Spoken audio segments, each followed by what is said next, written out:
প্রিয় শিক্ষার্থীরা, আমরা এখন এই ভিডিওতে যে 12 আর 24 এই দুটি সংখ্যার আমরা সংক্ষিপ্ত ভাগ পদ্ধতিতে লসাগু নির্ণয় করব।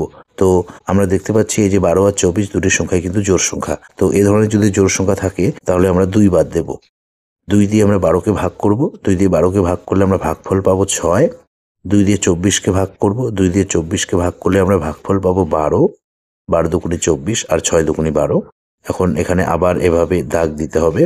দিয়ে এখন আবার এখানে আমাদের ভাজক নিজেই স্থির করে লিখতে হবে, নিজেকেই আমাদের নির্ধারণ করে লিখতে হবে। লিখে যাতে দুটি সংখ্যাকে ভাগ করলে মিলে যায় তাহলে ভালো হয়। তো আমরা দেখতে পাচ্ছি এই যে 6 আর 12 এই দুটি সংখ্যা জোড় সংখ্যা। তো আমরা এখানে আবার 2 বাদ দেব। 2 দিয়ে 6কে ভাগ করব, ভাগফল পাবো আমরা 3। 2 দিয়ে 12কে ভাগ করব, ভাগফল পাবো আমরা 6। এখন এই যে এভাবে আবার দাগ দিতে হবে। দিয়ে আমরা এখানে দেখতে পাচ্ছি একটি রয়েছে 3 আর একটি 6, একটি হচ্ছে বিজোড় আর একটি হচ্ছে জোড়। ঠিক আছে, তো এখন আমরা এখানে 2 বাদ দিতে পারবো না, এখন আমরা এখানে 3 বাদ দেব। 3 বাদ দিলে আমরা এই 3 দিয়ে 3কে ভাগ করব, ভাগ করলে আমরা পাবো ভাগফল 1। 3 দিয়ে 6কে ভাগ করব, ভাগ করলে আমরা ভাগফল পাবো 2। এভাবে আবার একবার দাগ দিতে হবে।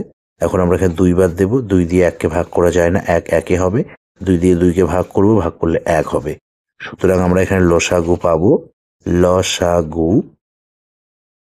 বা লঘিষ্ঠ সাধারণ গুণিতক, এই যে 12 আর 24-এর লঘিষ্ঠ সাধারণ গুণিতক বা লসাগু আমরা পাবো এই 2 গুণ এই 2 গুণ এই 3 গুণ এই 2 গুণ করে পাবো। ঠিক আছে, তো আমরা এই 4টি সংখ্যা গুণ করি। 2 দুগুণে 4, 4 3 4-এ 12, 12 দুগুণে 24। তো আমরা এই 12 আর 24-এর লসাগু বা লঘিষ্ঠ সাধারণ গুণিতক পাচ্ছি 24।